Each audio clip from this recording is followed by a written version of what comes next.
So, at the end of Robin's trip, and I'll go back to this picture here. Let's see. I'm going to go to there. Let's try this. Tell me if this is showing up on your screen. Yes. Seeing the kids in jail. Okay. So at the end of Robin's trip, we were very close. And as I said, every conversation with her was sort of like, being poked. And so we got to the trip. We still are very close with each other. I think all the adversity and all the challenges she went through, at one point she had gone missing and they thought she died out there. And there was this mad search with 60 journalists trying to find her. So at the end of the trip, she said to me, "Are you going back to being a prostitute?" And I said, "What?" And she said, "I mean that in a good way." I said, wait, what part of asking me if I'm a prostitute is good?" And she said, "Rick, until my trip, I feel like Time Magazine would call you, or National Geographic would call you, or the New York Times would call you and say, care about this for a week, take pictures of something, and then you move on to the next thing." And she said, "I feel like with my trip, it was the first time you actually cared about something and wanted to use your pictures to, like, your loyalties were not to National Geographic, your loyalties were not to your career, your loyalties were to me and this trip." And she said, "My question is, are you going to use your skills as a photographer to actually try to change something that's unjust, or are you just going to keep being a hired gun?" And that's why I was calling you a prostitute, because you're being paid to love something for a week. So this reminded me of sort of like, go cut off the head of the dragon if you want to win the hand of the princess. So one of the first assignments I got after Robin's trip was to do a story about children who've been fathered by American GIs. And they're kids all over Southeast Asia that were basically American GIs impregnated local women and then left. And these poor children are stuck in this horrible limbo. The local governments basically say, these are the children of prostitutes. And the American government, the American government says these are the children of prostitutes. The local government says these are the children of prostitutes. And so these kids were left in this horrible limbo. Here, okay. So these are all children that I photographed in different countries. I decided what I would do after I finished the Time Magazine story was to choose different children in different countries and just rotate amongst them for a couple of months. And one of the things I was looking for was the most Western looking child. So it was sort of like a fish out of water. And so I was told there's a little girl living up along the DMZ, just between North and South Korea, who had been fathered by an American GI, abandoned. Her mother refused to raise her because it was an embarrassment. And so she was being raised by her grandmother. And they said the grandmother never let any Westerners see this girl. There was an organization where you could pay $12 a month and your money would go to feed and educate these children. But I wanted to meet this girl because in all the pictures I saw, she looked the most Western. So I traveled with my translator to this little village, and everybody kept saying, the grandmother will never let you see this girl. But I'm kind of stubborn, and it was a challenge. So I went to this village. I'm sorry, my window is banging here. Let me just.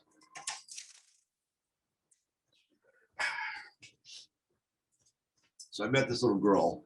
Her name was Unsuk Lee, 11 years old. And to everybody's astonishment, the grandmother actually agreed to let me photograph her.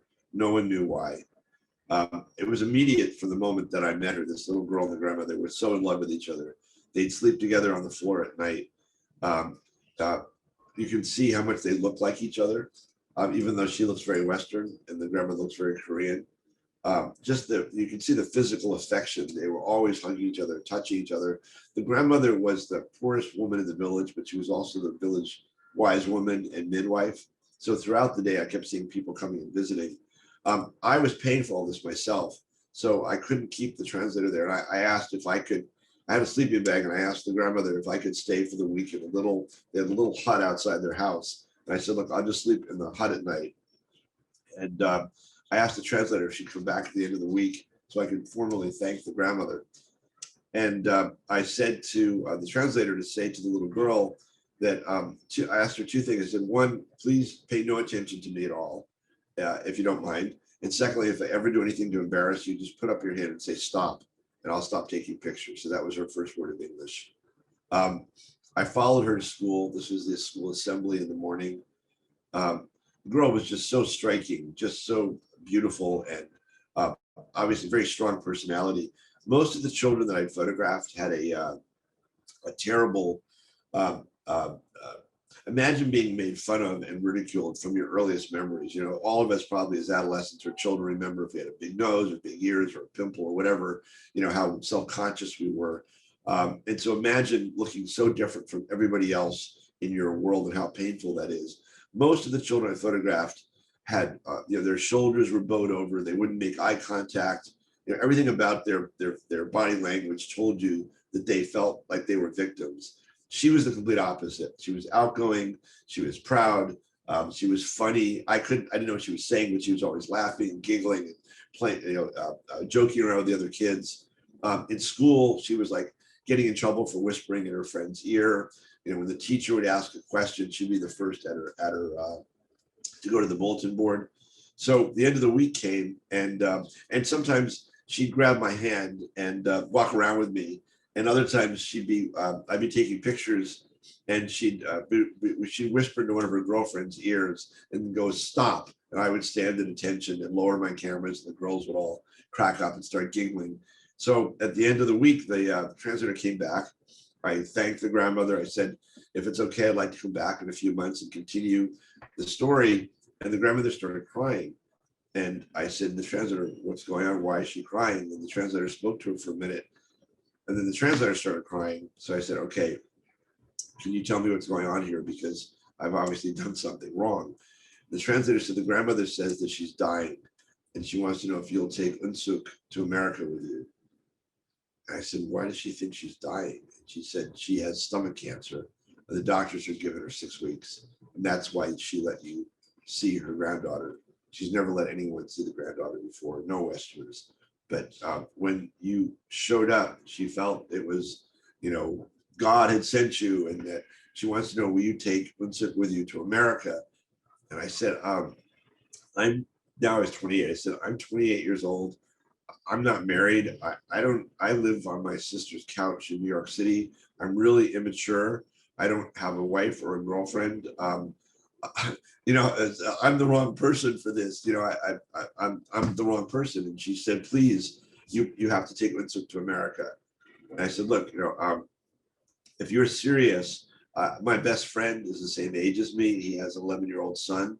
And I could write and see if maybe he would take your granddaughter. And she said, please. So when we got outside, I said to the translator, look, can I give you some money to take her to the hospital? I was just worried maybe she didn't have the money to get a good doctor. So I gave her a couple $100, which there was like, you know, $10,000. And the translator said, she says that there's nothing they can do. I said, well, at least try, please, for me. So I wrote to my friends, and to my astonishment, my friend said, okay. And I said, okay, what? They said, okay, we'll adopt her. I said, well, don't you want to see a picture? Do you? I mean, amazing friends. So I said, you know, I think I should fly you to Korea. I think you should come to Korea and meet the grandmother to make sure that you know that you're okay for, you know, for this. And we were trying to work out all the logistics. So it was going to take like about a month till they could actually, you know, get a time from their jobs to come over. So I was in Bangkok with a group of photographers on Christmas Eve. We're having dinner at the hotel I was staying at, and the guy from the front desk came and said, "Is there a Rick Smolan here?" I said, "Yeah." They said, "There's a telex for you from Time magazine, and it said someone in Korea has died and left you a child in their will. Do you know anything about this?" So the grandmother died, and I had wanted to take my friends to meet her because I wanted to make sure she was really dying, that she really wanted to give up her granddaughter.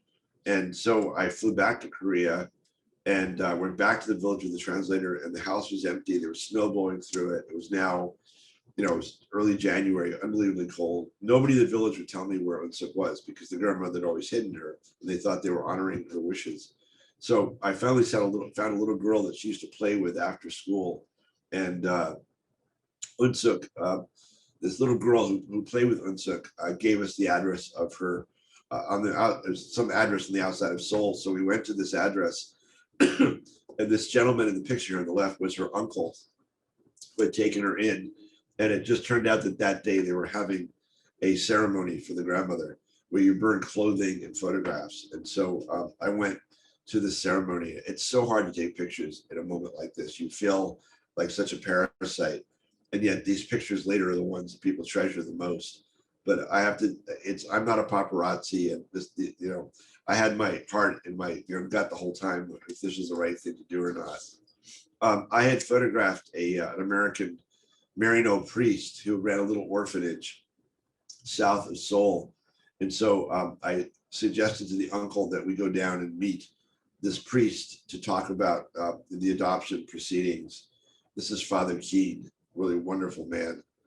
Father Skene would go out drinking with the GIs and go to the whorehouses and say, look, guys, you know, you can screw your brains out, but don't get these girls pregnant. Use a condom. Like, you know, he was like, he's the kind of religious person that I think religious people should be.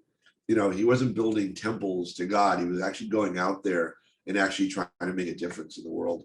He had 75 children in this orphanage, and it was him and 3 women, all of whose children had been adopted.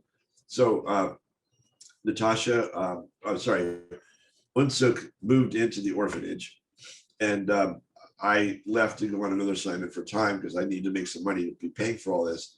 And I came back 2 weeks later, and he said, I need to talk to you about Natasha. And I said, who's Natasha? He said, oh, Unsuk has changed her name to Natasha. And I said, how'd that happen? I believe it was because she was watching Rocky and Bullwinkle cartoons on TV. She tells me that Father Skene gave her the name. Anyway, so Father Skene said, I'm one person. I've got 3 women, and we have 75 children here. So this place is utter bedlam. He said, 3 days after you brought her here, she walked into my office and told me that I was disorganized. I was not doing a good job of running the orphanage. And she had made up a list of all the older girls and assigned each of them to one of the younger children and said, you're now responsible for bathing and feeding and entertaining these children. He said, she set up cleaning details of who cleans which rooms on which days. She's organized a day where all the kids go to, they go out to the movies, all the older girls. He said, she's basically running my orphanage. He said, I don't know who raised this girl, but she's just extraordinary. And he said, it was very interesting. He said, I've had hundreds of children come through my orphanage, and they usually, he said, they fall into one of 3 categories. They're either plastic, which is that no matter what happens to them, they are who they are. And no matter how many bad experiences they have, nothing seems to really change their personality. He said some of the children are glass, and their personalities are just shattered. Whatever's happened to them, you know, no matter what we do, no matter how much love and affection and care, we can't put those pieces together again, and they're just lost. And he said, and I've only had one other child that's like Natasha. He said, I call them steel. It's the more adversity they go through, the better they get. So I'm jumping around here a little bit. I'm sorry. For some reason, these pictures got a little bit out of order. Give me one more second here. I'm sorry. I realized I'm looking at the light table here. We were there. So, okay, this one goes to there. Okay, so Father Skene, got it. Okay, we'll go back to here. Okay. So I flew my friend Gene and his son to Korea to meet Unsuk, and also to make sure the uncle was okay with the adoption.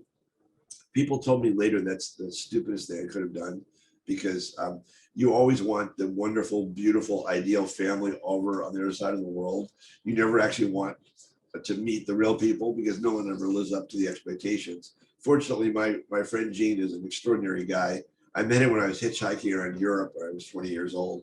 We were both standing in line at American Express. Back then, in those days, you'd get mail by going to American Express. Your parents would write to you, care of American Express in Madrid, and you stand in line and you show your passport and they'd give you the mail. This is to show you how long ago this was.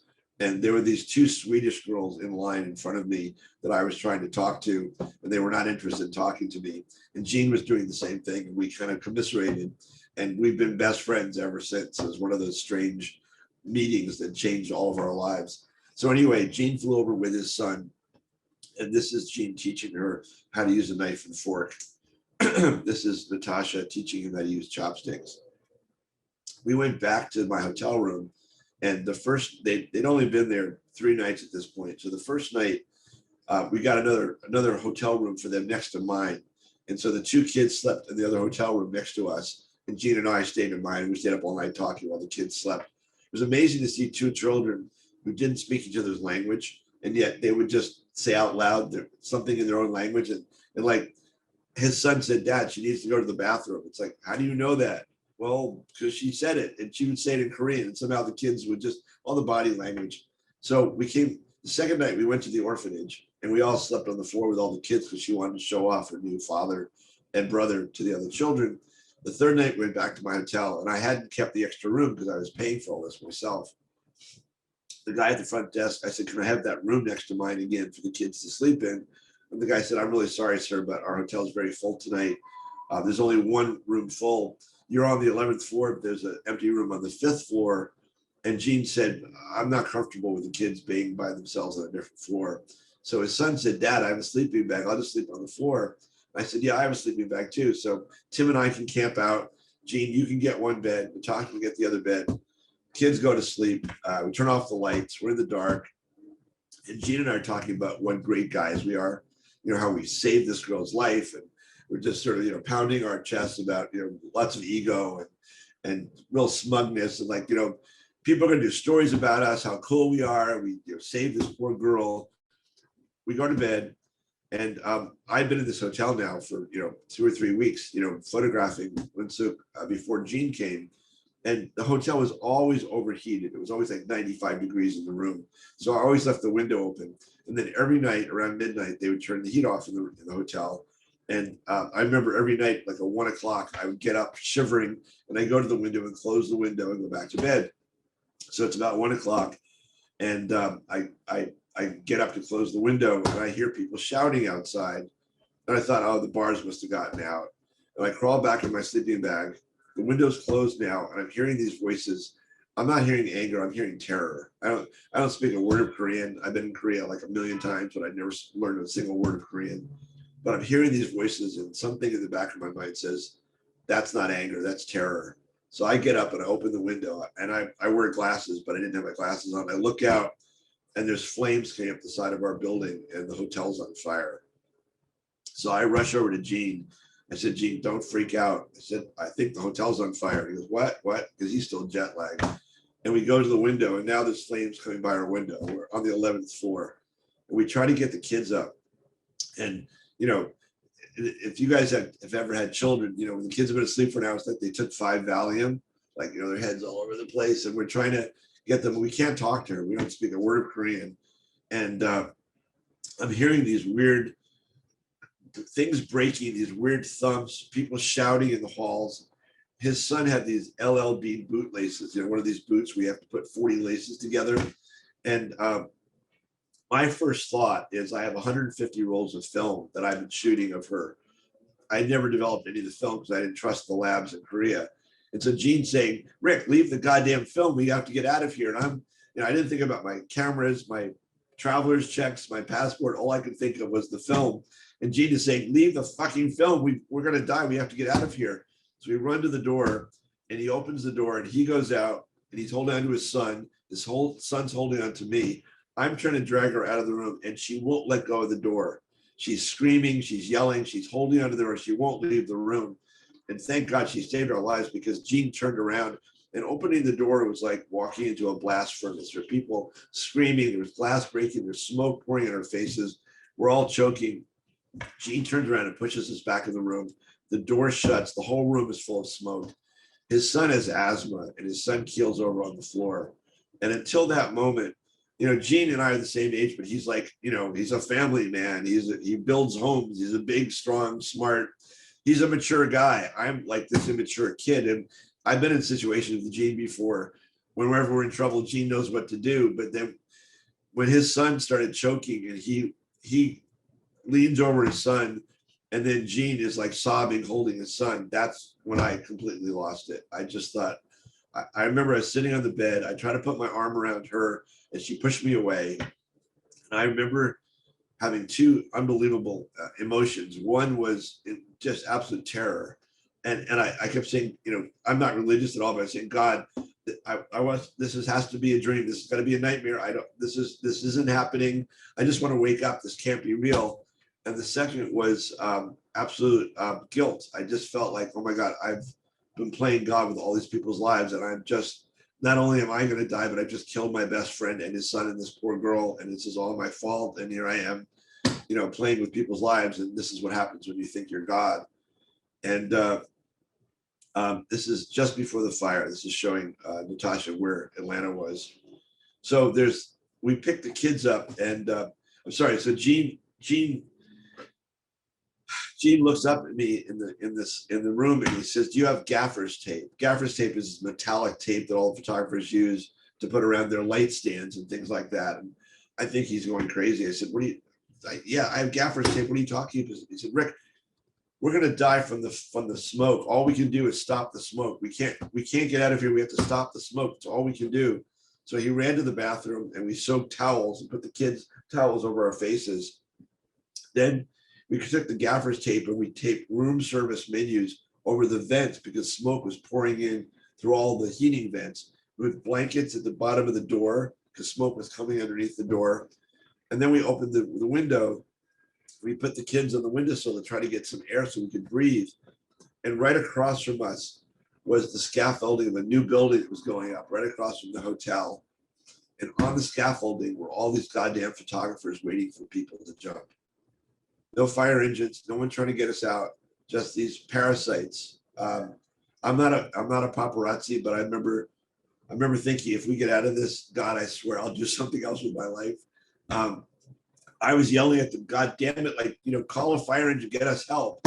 And below us, people started jumping out of the windows as the fire came up the hotel. 11 people died jumping out windows below us. There was this loud pounding. Finally, the fire engines did finally show up. And we're on the 11th floor, and they put up a fire ladder, and the ladder stopped on the 9th floor, and there's nobody on the ladder. And so Gene looks out, he goes, "Should we knot the sheets? And we'll lower the kids to the ladder." I said, "Gene, like, first, now we're all soaked because of the water, the towels. It's 20 degrees out." I said, "Gene, we can't look. The kids weigh, 80, 90 pounds. What if the sheet, I don't know how to tie a sheet. We can't lower it. There's no one there to catch them. They're going to slip on the ladder." So there's loud pounding on the door, and we all go, Gene and I had the same reaction. We said, "Shh, don't say anything." We had this weird idea that the room now represented safety. We boarded the room up. We weren't going to let anybody in. And somehow we thought there were neighbors were trying to get, I don't know what we thought, but they went away. Whoever it was left. And a few minutes later, they came back and were shouting and banging on the door again. And we didn't want to open it. And Natasha ran over, and I tried to stop her, and she kicked me in the shins. And she opened the door, and it was firemen with helmets and masks, and they took us out. And there was a fire escape 5 feet away from my door. We could have gone down right at the very beginning. Of course, you never know if you're going to be walking into the fire. They took us to the lobby, and there were people unconscious on the floor. There was water dripping through the ceiling, and nobody in the hotel, none of the management was doing anything at all. And Gene went over to the manager and said, "You've got people going into shock. You need to give them whiskey or brandy. These people are, they're going into shock." And the man said, "I don't have the key to the liquor cabinet." My experience in Asia, in parts of Asia, is that they're very rigid in terms of what they don't think out of the box. This is also 30 years ago. So this sounds like a terror. I'm not being racist. I'm just saying that there's this tendency to follow rules and not think, sort of out of the box. So here are these people that are going unconscious, and the guy doesn't have the key to the liquor cabinet. So Gene took off his coat, wrapped his fist, and smashed open the liquor cabinet. And then we started giving people brandy and whiskey and leaning them up, putting pillows behind them. Nobody was doing anything, and there was a whole room full of people from all the hotels, all the rooms. And then I looked up and I started seeing all the water dripping, because now they're pouring water into the floors above us. And I said to the manager, the ceiling is going to collapse on us. They're pouring, hundreds of gallons of water. I said, we need to get people out of the lobby before the ceiling collapses on us. And he said, "Oh, there's a curfew. We're not allowed on the streets at night." It's like, well, fuck the curfew. This is insane. So Gene and I we was like the Pied Piper. We got everybody up. We helped carry people that were unconscious. We sort of, Gene was really doing it. It was really him being the leader. And there was another hotel a block away. We banged on the door and made them let us in. So you're not going to believe this. I kept taking pictures throughout the fire. It was one way of me distancing myself emotionally because I was so terrified. But I also thought, if we die, it won't matter. And if we don't die, it's like journalists to the end, right? So this is actually coming down the fire escape. This is in the lobby, and we all of our clothes stank from the smell. We went back to the village where I'd met her. She introduced her father and brother to everybody in the village. We kept saying, "Do you realize we were dying 4 hours ago in a hotel fire, and now we're," that surreal juxtaposition of time. They told us the adoption would take a year to go through. All the officials in America and Korea said it was going to be a year. I said, what would you do for a year? What is there to do? How could this take a year? And so I got the name of every official in America and in Korea who had to sign off on this. And I photographed them and told them how famous they would be when the story was published. And in 4 months, everything got signed off. I've never published the story, by the way. I decided the best gift I could give her was to at least not then publish the story. So this is her great aunt who brought her a Korean dress the day that she left for Korea. This is on a Cathay Pacific flight on the way to Atlanta from Seoul. Just to make this even cornier, her new mother, Gail, was 3 days away from giving birth to her own first daughter. So you imagine being pregnant with your own child and adopting an 11-year-old to speak a word of your language. This amazing human beings. She hated my beard. I had a beard the whole time that she knew me. And so I told her that when we got to Atlanta that she could cut off my beard. So this was me losing my beard. She learned English fluently in 3 months. She started in 7th grade with her own age children. So this girl was so brilliant, is so brilliant. This is pledging allegiance to the flag. She became a US citizen, first day of school. Remember how much she looked like her grandmother in those early photographs? And people always come up and say, "You look so much like your mother." And we always laugh because she was like a chameleon. Wherever she is, she just adapts. Most adoptive or many adoptive families often try to erase the history of the child and make the child their family. Gene and Gail did the opposite. They started learning Korean. They all got Korean clothes. They went to Korean church on Sundays. Really, just extraordinary people. I traded my photographic services for her to go to computer camp. And so all of her early boyfriends were blondes. She became a captain of the cheerleaders. She won homecoming queen. She got hired by Delta Airlines to be a flight attendant because she spoke Korean. So she still flies today back and forth to Korea. I got her a job working at the Olympics in Korea, working for Kodak. And all the photographers would bring their film to Kodak to get it developed. And one of the guys was a photographer for Canon cameras who developed a crush on her and fell in love with her. And this is her wedding day. That's Jean looking a little bit older. That's me looking a little older. That's her first child, Sydney, who's now 16 years old. That's Evan, who's 14 years old. This is their Christmas card a couple of years ago. And that's us back then, and that's us about just before COVID. So Niki, I can go on forever here. I've got so many stories. I haven't even talked about the day in the life books, but I know we kind of used up our hour here. Yeah, I feel like I could listen to you for days. Thank you so much for sharing these stories. Very touching. I feel like you've been around when history was written, and you captured it in a beautiful way and also in a beautiful narrative. And I feel honored having you in this program in this week. I don't have a lot to say. My goosebumps and everything, all emotions up and down, and I just really, really enjoyed listening to you. I just feel incredibly lucky. As I said, I sometimes feel like this is all a drug-induced hallucination. I'm still back in college, and it's like, yeah, sure, Adam Driver's playing in a movie. Yeah, sure, Natasha, all of it. I really feel like the luckiest person in the world. And I tell my kids, now that I've got these two wonderful teenagers, I said, I hope you find something. I can't wait to work every day. I mean, I haven't even talked to you guys about, I went from being the photographer to then inviting my photographers to all collaborate and work together on various projects.